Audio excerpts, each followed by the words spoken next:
സ്നേഹിച്ചിടുവാൻ മണ്ഡപം വീട്ടിറങ്ങി വന്ന ഉന്നതനാം തങ്കപ്രാവേ നീ വന്നെന്നിൽ എന്നും അധിവസിക്കാൻ വന്ന ഉന്നതനാം തങ്കപ്രാവേ നീ വന്നെന്നിൽ എന്നും വേഗം വരുന്ന നമ്മളുടെ കർത്താവായ യേശുക്രിസ്തുവിൻ്റെ ധന്യനാമത്തിൽ എല്ലാവർക്കും സ്നേഹവന്ദനം. ഈ പ്രപഞ്ചവും അതിലുള്ളതെല്ലാം സൃഷ്ടിച്ചത് ദൈവമാണ് എന്ന് നാം വിശ്വസിക്കുന്നു. ദൈവം എല്ലാറ്റെയും നല്ലതായിട്ടാണ് സൃഷ്ടിച്ചത്. താൻ ഉണ്ടാക്കിയതിനെയൊക്കെയും ദൈവം നോക്കി അത് എത്രയും നല്ലത് എന്ന് കണ്ടു. ഉൽപ്പത്തി 1:31. ലോകത്തെ എത്രയും നല്ലതായി സൃഷ്ടിച്ച ദൈവം ലോകത്തെ സ്നേഹിക്കുകയും ചെയ്തു. യോഹന്നാൻ 3:16. എത്രയും നന്നായി, ഏറ്റവും യോജിച്ച വിധത്തിൽ, ഏറ്റവും നന്നായി ക്രമീകരിച്ച് ദൈവം സൃഷ്ടിച്ച ഈ ലോകം തിന്മ നിറഞ്ഞതോ മലിനമായതോ എന്ന് ചിന്തിക്കുവാൻ കഴിയില്ല. ലോകത്തിലുള്ളതിനെ ലൗകികവും അലൗകികവും എന്ന് വിധിച്ച് അവയ്ക്കിടയിൽ ഒരു അതിർവരമ്പ് വയ്ക്കുവാനും കഴിയില്ല. നാം ഓരോരുത്തരും ഈ ലോകത്തിൽ തന്നെ ഉള്ളവരാണ്, എന്നാൽ ഈ ലോകത്തിന് ഉള്ളവരല്ല. In the world, not of the world. അങ്ങനെയെങ്കിൽ ആരാണ് ലോകത്തിന് ഉള്ളവർ? ആരാണ് ലോകത്തിന് അല്ലാത്തവർ? അഥവാ ആരാണ് ലൗകികൻ? ആരാണ് ആത്മീയൻ? ഒരാളുടെ ആത്മീയത മറ്റൊരാളുടെ ലൗകികത ആയി മാറാം. അതുകൊണ്ട് ആരാണ് ലൗകികൻ, ആരാണ് ആത്മികൻ എന്ന് മറ്റുള്ളവർക്ക് പറവാൻ കഴിയില്ല. എന്നാൽ സ്വയം വിലയിരുത്തി ഞാൻ ലൗകികനാണോ ആത്മീയനാണോ എന്ന് കണ്ടെത്തുവാൻ കഴിയും. ഈ ലോകത്തിൽ ഉള്ള നമുക്ക് എങ്ങനെ ഞാൻ ഈ ലോകത്തിനുള്ളവൻ അല്ല, പിന്നെയോ ആത്മീകനാണ് എന്ന് പറവാൻ കഴിയും? ഈ ലോകത്തിനുള്ളവൻ ആകാതെ ഒരാത്മികനായി ജീവിക്കണമെങ്കിൽ ക്രിസ്തുവുമായി ഒരൈക്യബന്ധം ഉണ്ടാവണം.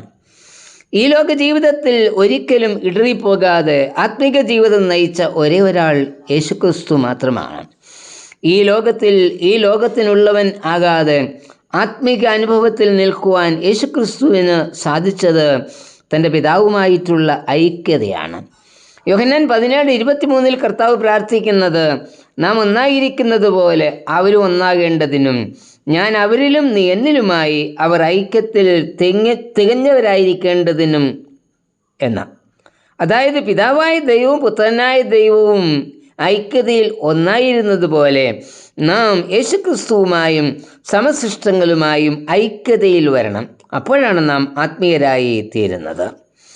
ദൈവം ഏറ്റവും നന്നായി, ഏറ്റവും യോജിച്ച വിധത്തിൽ ക്രമീകരിച്ച ഈ ലോകത്തിൻ്റെ സമഗ്രത നഷ്ടപ്പെടുത്തിയത് മനുഷ്യനാണ്. നഷ്ടപ്പെടുത്തിയ സമഗ്രതയെ തിരിച്ചു കൊണ്ടുവരുന്നതിന് ഉള്ള ഉത്തരവാദിത്വവും നമുക്ക് തന്നെയാണ്. അതിന് കഴിയണമെങ്കിൽ നാം ഓരോരുത്തരും എല്ലാവരെയും ആദരിക്കണം, എല്ലാവരെയും സ്നേഹിക്കണം, എല്ലാവരെയും സംരക്ഷിക്കണം. ആവർത്തനം 16-18 മുതലുള്ള വാക്യങ്ങളിൽ ഇതൊന്നുകൂടി വ്യക്തമാക്കുന്നുണ്ട്. നിന്റെ ദൈവം നിനക്ക് തന്നിരിക്കുന്ന ദേശത്ത് ന്യായം പ്രവർത്തിക്കണം, മുഖം നോക്കി വിധിക്കരുത്, സമ്മാനം വാങ്ങരുത്, നീതിയെ പിന്തുടരണം, ബലഹീനരെ കരുതണം. ഈ ലോകത്തിലുള്ളവർ എങ്ങനെയും നേട്ടം കൊയ്യണം എന്നാ ചിന്തിക്കുന്നത്. അതിൻ്റെ ഭവിഷ്യത്ത് എന്തായാലും ലൗകികർക്ക് അത് പ്രശ്നമല്ല. അവരിലുണ്ടാകുന്ന ബുദ്ധിമുട്ട് മനസ്സിലാക്കാതെയുള്ള എല്ലാ വളർച്ചാ ശ്രമങ്ങളും ലൗകികമാണ്. ലൗകികർ സ്വയം നീതീകരിക്കുന്നു. ധാർമ്മികതയ്ക്കോ ജീവിത വിശുദ്ധിക്കോ അവരിൽ സ്ഥാനമില്ല. സ്വന്തം വളർച്ച മാത്രമാണ് ഈ ലോകത്തിനുള്ളവരുടെ ലക്ഷ്യം. സ്വന്തമായ വളർച്ച മറ്റു പലരുടെയും വളർച്ചയെ തടസ്സപ്പെടുത്തുന്നത് ലൗകികർ കാണുകയും ഇല്ല. ഇങ്ങനെയുള്ള ജീവിതക്രമം മാറി ഈ ലോകത്തിനല്ലാത്തവരായി തീരുന്നതിന് ഒരേ ഒരു മാർഗമേ ഉള്ളൂ.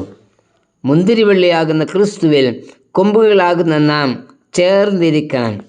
അഥവാ നാം ക്രിസ്തുവിലും ക്രിസ്തു നമ്മിലുമായി തീരണം. അപ്പോൾ ഈ ലോകത്തിൽ നാം ക്രിസ്തുവിൻ്റെ ശിഷ്യരാകുന്നുവെന്നും ഈ ലോകത്തിലേക്ക് നാം അയക്കപ്പെട്ടവരാകുന്നു എന്നും ലോകത്തിന് ബോധ്യമാകും.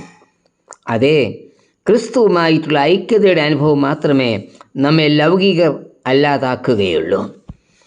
ലോകത്തിൻ്റെ ഇന്നത്തെ അവസ്ഥ നമ്മുടെ മേൽ നിയന്ത്രണം സ്ഥാപിക്കുമ്പോഴാണ് ഈ ലോകക്കാരായി അഥവാ ലൗകികരായി നാം തീരുന്നത്.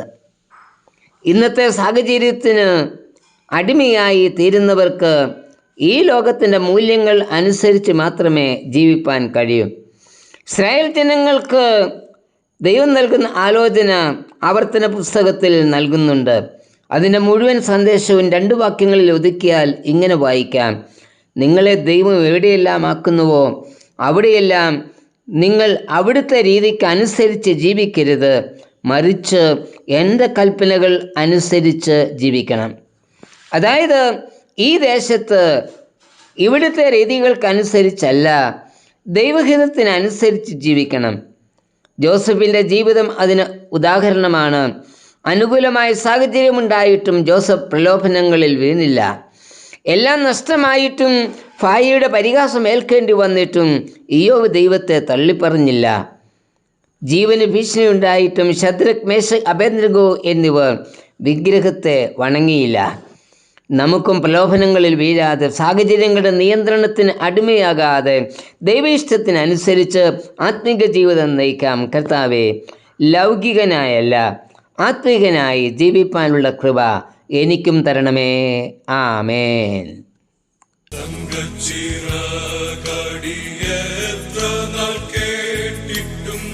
ശങ്ക കൂടാതെ നിന്നെ തള്ളി സങ്കേതം ഞാൻ കൊടു ധന്യക്കെന്നോർത്തിത സങ്കടപ്പെട്ടിടുന്നു തള്ളി സങ്കേതം